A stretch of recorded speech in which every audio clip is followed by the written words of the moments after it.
Soy Fernando Díaz Villanueva, hoy es 8 de enero de 2018 y esto es La Contracrónica.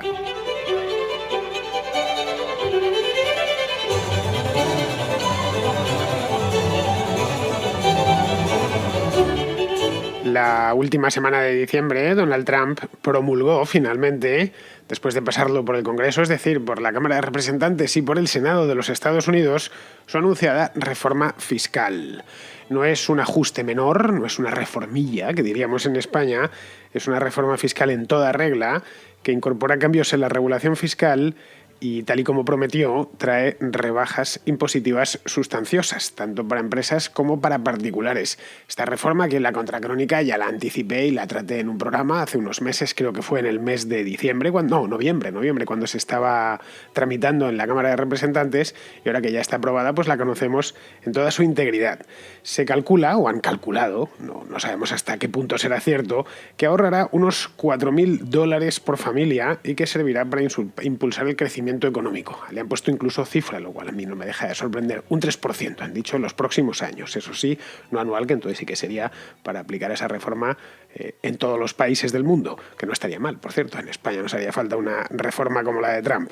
Eso, como ya digo, está por ver. Ya veremos, dentro de un par de años nos sentaremos aquí y podremos ponerle números a esta historia. Entre tanto, la reforma fiscal trumpista se ha convertido en blanco de numerosas críticas. Hoy es el tema favorito, por lo menos en Estados Unidos, para criticar a Donald Trump.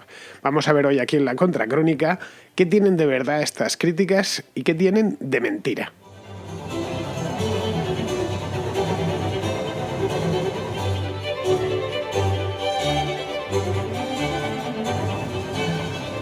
Supongo que habréis oído hablar a lo largo de el último mes, las últimas 2 semanas. Creo que lo promulgó justo antes de Nochebuena.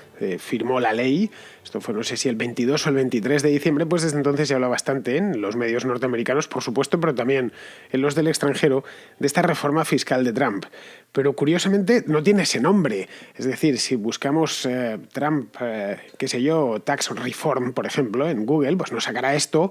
Pero el nombre de la ley lo fui a buscar para saber exactamente de qué iba y pegarme una leída, que es lo mínimo por lo menos que se me puede demandar a mí, que luego voy a hablar de ella. Me encontré con que se llama de otra manera, se llama literalmente Tax Cuts and Jobs Act.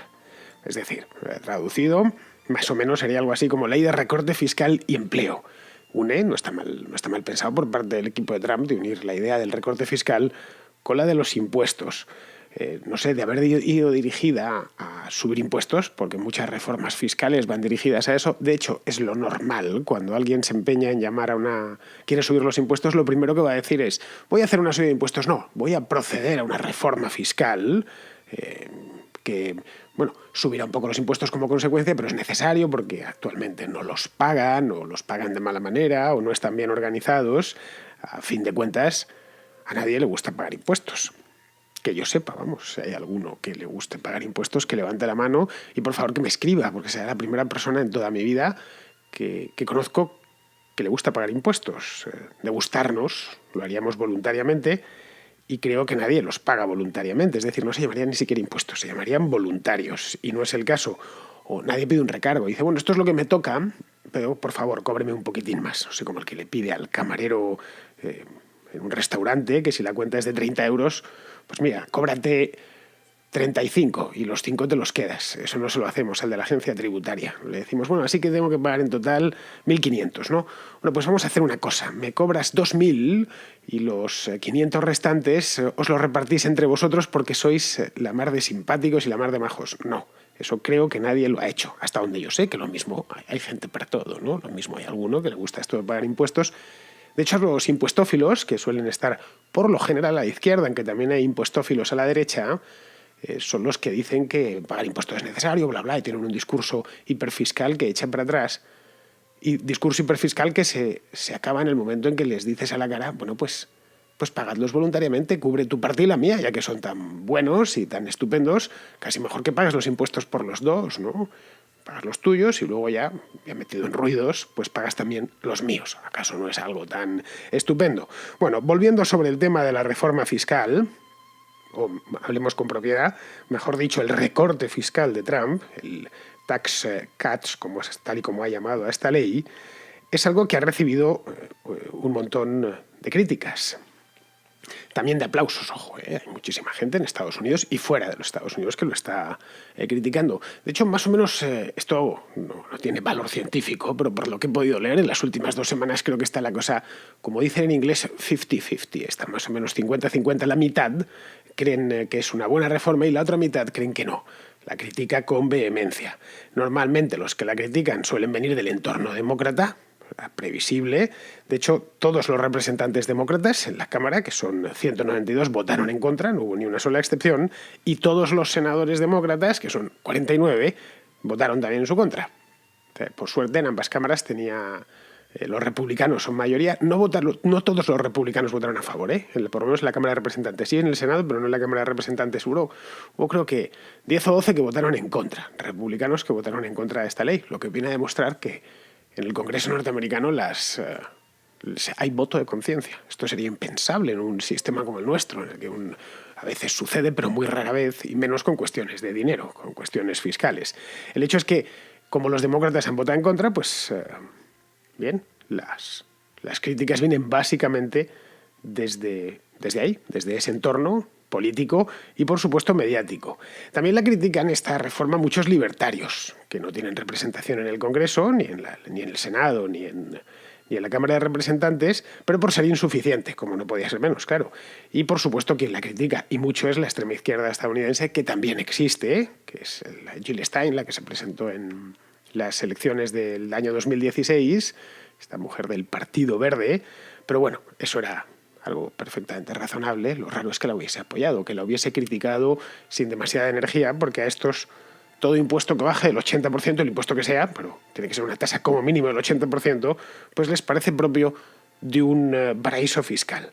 Con todo, el principal reproche que hacen a esta ley de reforma, a esta ley de recortes fiscales, es que se trata de una reforma fiscal para ricos. Esto lo habréis oído y lo habréis leído, especialmente en medios, por lo menos los españoles, pero me consta que también se lo están haciendo en medios de otras partes del mundillo hispano, peruanos, argentinos, mexicanos, por supuesto, diciendo que es una reforma solo para ricos. Y, pues bueno, por una razón simple, porque como Trump es rico, pues bien, a quien va a castigar es a la clase media, que pagará lo mismo, según estas críticas, ya digo, o más, incluso más. Para apuntalar, como os comento, esta acusación, pues ponen simplemente sobre la mesa el hecho, creo que conocido por cualquiera, de que Donald Trump es millonario y que precisamente por eso pues, se está bajando los impuestos a sí mismo, a su yerno, a su hija y a sus amigotes de Wall Street. Eso es lo que te vienen a decir. Se hace automáticamente, entras en la asociación, claro, si es rico, lo lógico es que se baje a sí mismo los impuestos. Aunque por las mismas también, si gobierna un presidente pobre, lo suyo es que también se los quiera bajar a sí mismo para cuando salga de la Casa Blanca. Pero bueno, sin entrar ahí, que este es el principal argumento que ponen, sin entrar en esta, que es básicamente una tontería, el hecho es que no es cierto, no es una reforma fiscal para ricos, tal y como dicen por aquí y por allá. Sucede, de hecho, si miramos la ley en cuestión, sucede todo lo contrario. La reforma incrementa la progresividad. Eso es lo primero y es lo primero que se ve nada más no ya estudiarla, mirarla solo por encima.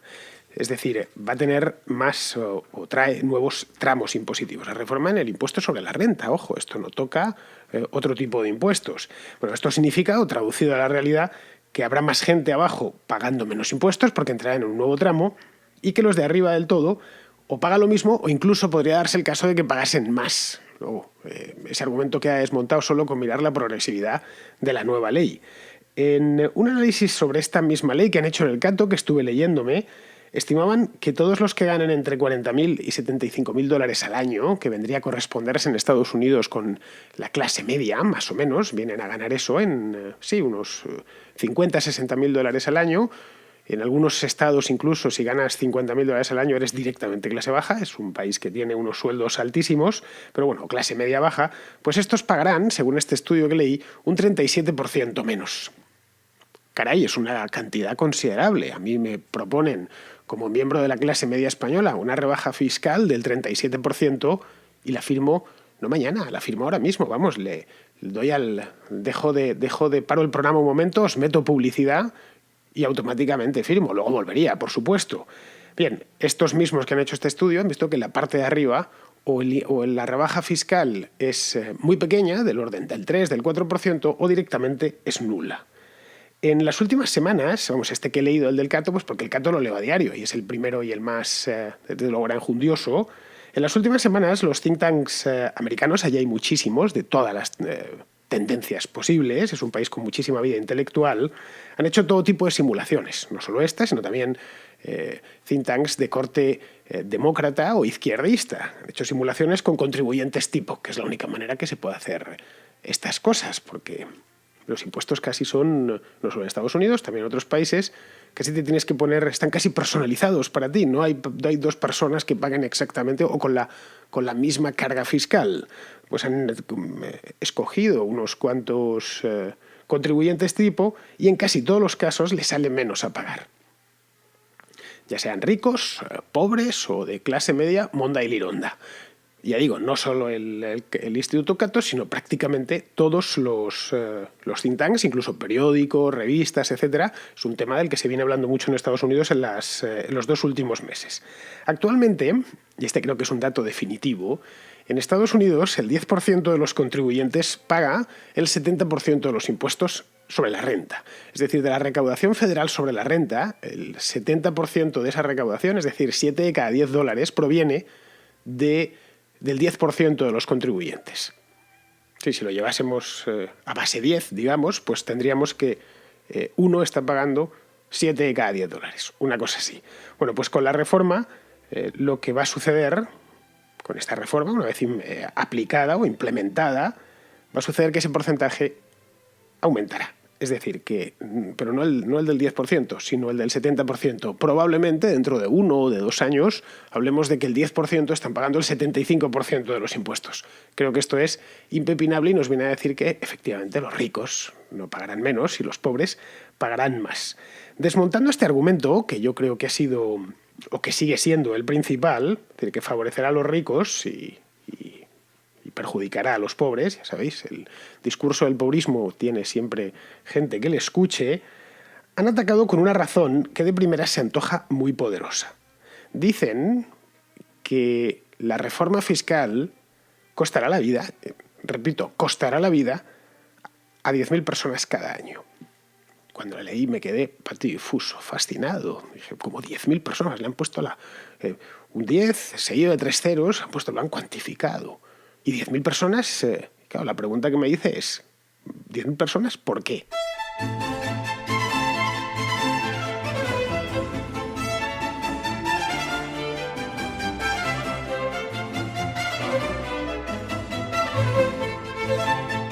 Las razones que dan los de las 10.000 personas, que van a estar muertas dentro de un año, porque por culpa directa, achacable, su muerte al 100%, según parece, por la reforma fiscal de Trump, se deben, ya digo, según el guión de esta gente, a que la reforma acaba con el llamado mandato individual del Obamacare. Es que es eso, el mandato individual. Los estadounidenses lo conocen muy bien, pero fuera de Estados Unidos no se conoce tan bien. Bueno, este mandato individual, así se llama, individual mandate en inglés, viene a decir que todo aquel que no contrate un seguro médico tiene que pagar una multa. Una multa que, pues va de, desde 600, 700 dólares hasta unos 10.000, una barbaridad. El Obamacare te obliga a contratar un seguro médico y si no lo haces, te multa al canto. Dependiendo de los ingresos y de la disponibilidad de seguros, que no es la misma en todos los estados de los Estados Unidos, no sé ya si eso baja a nivel de condado, pero vamos, no es lo mismo la cantidad de seguros que tienes en un estado poco poblado, como puede ser Nebraska, a otro muy poblado, como puede ser el estado de Nueva York o California. Pues dependiendo de eso, el gobierno federal se comprometía en el caso de que tuvieses unos ingresos francamente bajos o no hubiese suficiente seguro, es decir, suficiente donde elegir, se comprometía a subsidiar el seguro hasta con $12.000 por persona. Incluso creo que eran unos 20.000 por familia. Si ibas literalmente apuradísimo, podías ir al gobierno y pedirle que te subsidiase una cantidad porque no podías llegar a contratar el seguro porque en tu estado no había suficientes o porque directamente estabas a la cuarta pregunta que decimos por aquí. Bien, eso es lo que preveía el Obamacare. Lo que hace esta reforma es eliminar el mandato individual. Ese mandato individual, bueno, que la primera consecuencia es que convierte al Obamacare, del que tanto se habló hace unos años, en algo opcional. Directamente opcional, puedes o no puedes contratar tu seguro. Es decir, se vuelve a lo que había antes en los Estados Unidos. Y como tal, no sé, yo no sé cómo lo han visto, cómo lo están analizando, pero yo veo que esto no reduce ni un solo dólar el dinero de los contribuyentes o los impuestos de los contribuyentes. Es decir, el Obamacare no entraba en cuestiones fiscales, sino asistenciales. Es en el caso de que entraba en cuestiones de gasto, en todo caso, pero no de ingreso. En el caso de que no puedas por estas circunstancias, yo me comprometo a darte $5.000 todos los años o $10.000 todos los años para que puedas contratar ese seguro que en tu estado es muy caro o directamente que no puedes pagarlo porque no tienes con qué. Pero no tenía nada que ver con los impuestos. Es decir, la reforma lo que viene a acabar es con una obligación, la de contratar un seguro, con una línea de subsidios que se distribuían en función de la renta, y ya digo, de la disponibilidad de seguros, y bueno, y con las sanciones administrativas que se derivaban de no contratarlo.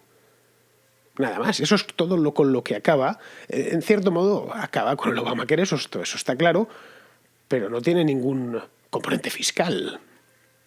Entonces, la pregunta siguiente sería, ¿de dónde salen esos 10.000 morituris, los que van a morir, como en el circo romano? Esos tipos que van a morir, esos 10.000 además, contabilizados a la unidad, al año. ¿De dónde van a salir? ¿Por qué? ¿Por qué razón si simplemente esto no toca nada de los impuestos? Pues obviamente de ningún sitio, como os podéis imaginar. Evidentemente de la fértil imaginación de los nostálgicos de Obama y de ningún otro sitio. Que lo mismo han dicho 10.000, como podrían haber dicho 30.000, o 40.000 o 50.000. Eso ya es lo de menos. Les dio se chuparon el dedo, lo pusieron al aire y les salió 10.000 pues porque quedaba bien, ¿no? Podríamos decir, claro, es que esa gente que ahora recibe un subsidio, ellos van por ahí, obviamente, pues tendrán que gastárselo o no tener el subsidio, o pagarlo, o no tenerlo directamente, y por eso se morirán. Claro, pues es que esto a mí me parece cuando menos dudoso, y ya se dijo en su momento con el Obamacare. Y las principales causas de muerte en los Estados Unidos, de muerte natural, quiero decir, no que te maten, la primera es las enfermedades vasculares con diferencia. O sea, más de 500.000 de personas al año mueren por problemas relacionados con el corazón, paros cardíacos y tal. Luego viene el cáncer y luego las enfermedades del aparato respiratorio. Esas son las tres primeras. Y a partir de ahí, accidentes de automóvil, etcétera, incluidos también, por supuesto, los suicidios y tal. Bueno, que no es una muerte propiamente natural, pues menos acabas con tu vida. Yo creo que exceptuando el cáncer, y no en todos los casos, hay cánceres que muchos, entre comillas, se los ha buscado. Una persona que está fumando 2 o 3 paquetes al día durante 30 o 40 años y luego le diagnostican un cáncer de pulmón, podríamos decírselo a la cara. Macho, te lo has buscado. Aparte de no poder respirar, de llevar una vida de mierda y de oler a cenicero, pues al final ha pasado lo que tenía que pasar y de lo que se te había advertido en muchísimas ocasiones. En otros casos no es así, aparece de golpe y te lleva por delante. Bueno, pues exceptuando esos casos de cáncer que aparecen por directamente mala suerte, las otras son básicamente enfermedades provocadas por hábitos de vida concretos, que todos sabemos. Comer mucho y mal, no salir a la calle a pasear, no llevar una vida saludable. No por falta de cobertura sanitaria. Es decir, puedes contratar el mejor seguro del mundo, el que más te cueste, que te atiendan al mejor hospital y el mejor médico, que si no llevas una vida razonablemente saludable, es decir, evitas el alcohol, el tabaco, por supuesto las drogas, tratas de, eso que dicen, ¿no? Caminar, no sé si era 5 o 6 kilómetros diarios, comer razonablemente, evitar cosas como los dulces y tal, no te va a servir de nada. No sé, a lo mejor ese médico te podrá prolongar un poco la vida, pero a lo llevas directo. Por lo tanto, no veo yo dónde están los 10.000.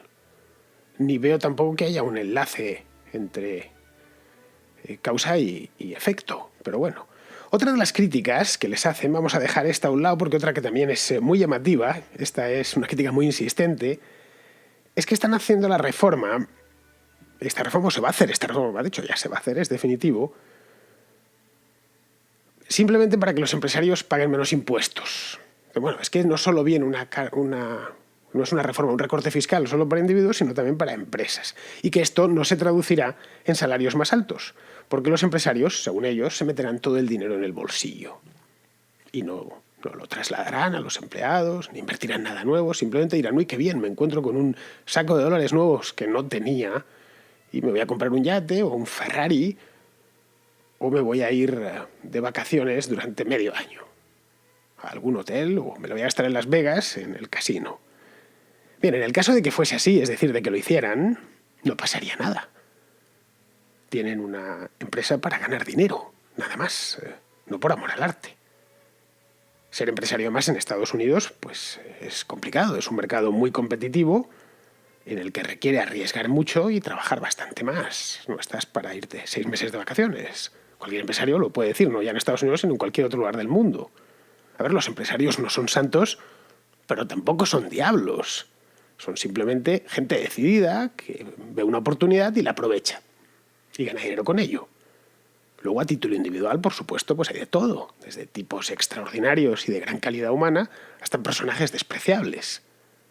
Pero eso es, digamos, en la parte de abajo a título individual. Pero el empresario como tal. Entonces, podríamos preguntarnos, ¿qué pasa cuando, en la realidad, volviendo a la realidad, qué pasa cuando a un empresario le bajamos los impuestos? No es la primera vez que se hace, se ha hecho en muchos países. ¿Qué hace con todo ese dinero? Que deja de dedicar al pago de impuestos al fisco. Se lo gasta en yates y en la ruleta, en Las Vegas. Pues la realidad nos dice que cuando se baja el impuesto de sociedades, las empresas crecen y se expanden más deprisa. Eso es lo que nos dice la realidad. ¿Por qué lo hacen? Pues por interés, obviamente. Una empresa más grande dará mayores beneficios si le va bien y podrá competir mejor. Luego, lo que se comprueba sobre la realidad es justo lo contrario de lo que dicen los críticos en este caso. Los empresarios suelen invertir lo que se ahorran en impuestos y suelen invertirlo en la misma empresa. Y eso significa y trae como consecuencia más empleo y mejor empleo. Porque las empresas grandes pagan mejor a sus empleados y, sobre todo, necesitan más empleados. Una empresa en expansión necesita contratar gente nueva, emprende nuevos proyectos, abre nuevos departamentos, nuevas sucursales, ya en el país y en el extranjero. Luego, por último, los hay que, asumiendo que la reforma es real, que aliviará la carga para los particulares y las empresas, y que afectará tanto a ricos como a pobres, arguyen que quien lo notará es el Estado, que es una irresponsabilidad de Estado. Porque contará con menos fondos, disminuirá la recaudación y contarán los políticos con menos fondos para hacer política y eso traerá más deuda.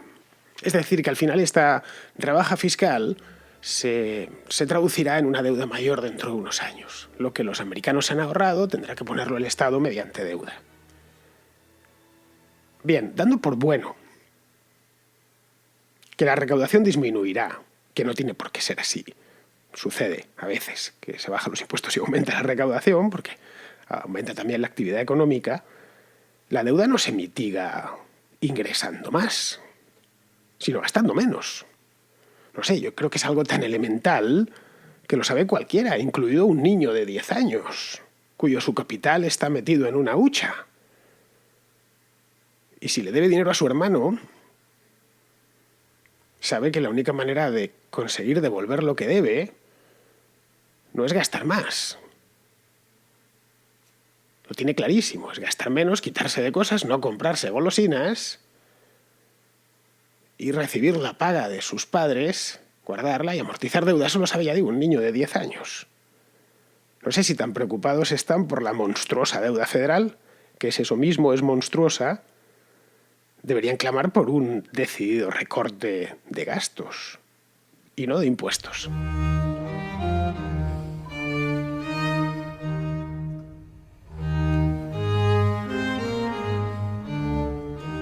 Un oyente de Valencia, llamado Lluís, no es la primera vez que nos deja un mensaje, me llama para aclararme una cuestión que desconocía y ya de paso hacer una reflexión que mucha gente en España se plantea bastante a menudo. Y te preguntabas si los valencianos todavía podíamos ver TV3. Pues bien, pudimos durante 28 años, hasta el 2007, en el que el gobierno de Francisco Camps decidió que ya estaba bien, que no estaba bien esto de que TV3 se emitiera en territorio valenciano y que los valencianos la pudiéramos ver. Así que se empezaron a cerrar repetidores, a poner multas a los responsables y en definitiva a terminar pues con el derecho que teníamos los valencianos anteriormente a poder ver esta canal. Aprovecho para preguntarte si no te parece que ciertas noticias de cierta importancia no salen en los medios de comunicación y por eso tal vez tú tenías dudas al respecto de si todavía se veía TV3 o no en Valencia, mientras que otras de menor importancia, como por ejemplo que Carmena corte la Gran Vía, salen durante varios días en las principales cadenas cuando, bueno, a mí me parece que unas son más importantes que otras. ¿Crees que hay algún tipo de ocultación en este sentido? Gracias. Pues mira, Luis, muchas gracias por informarme de eso. Lo desconocía lo de Camps, de que había obligado un poco menos que a quitar los repetidores de la TV3 o de la Corporación Catalana de Radio Televisión. Y bien, no sabía que había sucedido en el año 2011, sinceramente. Los enteraríais ahí en Valencia porque algunos estaríais acostumbrados a ver esa cadena de televisión y de pronto de un día para otro pues no la veíais. Bueno, me parece dentro de lo que hay con las televisiones públicas, me parece que es perfectamente lógico, porque las televisiones públicas todo es política. Más que televisiones públicas deberíamos hablar de televisiones políticas. Su origen es político y todo lo que la rodea también es político. Así que digamos que nacen, se reproducen y mueren, si es que mueren, que pocas veces mueren, siempre rodeadas entre polémica política. Una de las cosas que deberíamos pedir a los políticos ya es que saquen sus sucias manos de la industria de los medios, pero nada, los tipos siguen ahí, venga, hay cadenas públicas y radios y no sé qué. En fin, en cuanto a lo que comentas del derecho a ver TV3, bueno, derecho, entre comillas, derecho también tienes a ver la televisión senegalesa. Es un hecho más que un derecho. Vamos, aquí cualquier cosa convertirla en derecho. Si dejas de verla, nadie está conculcando derecho alguno. Si mañana a mí me quitan, qué sé yo, una televisión de estas de la TDT, y dejo de verla, no, usted tiene que volver a emitir porque esto es un derecho. Y todavía las televisiones públicas dentro de su ámbito, es decir, oye, que la estamos pagando con los impuestos, pero en Valencia ni siquiera estabais pagando la TV3, la estaban pagando los catalanes. Sobre lo último, lo de las noticias, que tienen las noticias de Madrid tienen muchísimo eco, pues es así, se debe a que los principales medios están en Madrid. Ya está. Y todo lo relacionado con Madrid se sobreinforma. Esto es un hecho que es así. No ha sido así desde siempre, por lo menos desde que yo recuerdo. Porque la razón creo que está delante de cualquiera. Los periodistas están aquí y es lo que tienen delante. A nivel global también sucede, ¿eh? Pero sucede con Nueva York. Mira, cuando hay una tormenta de nieve o una tormenta veraniega en Nueva York, nos enteramos en todo el mundo. Seguro que eso también pasa continuamente, lo de esta última semana. Pasa continuamente en los grandes lagos, la zona de Chicago, Wisconsin y por ahí. Pero o eres de allí o no te has enterado. Rara vez leerás una tormenta de nieve barre Chicago. No, nos enteramos de cuando pasan estas cosas en Nueva York. Por una razón simple, y es porque los medios principales de los Estados Unidos están allí, y también los corresponsales extranjeros. No sé, mira, en el caso de Madrid, la nevada de este fin de semana. Bueno, no se ha hablado de otra cosa, simplemente porque 3 autopistas de acceso a la ciudad pues habían quedado cortadas por la nieve. Te preguntarás si esto puede cambiar alguna vez.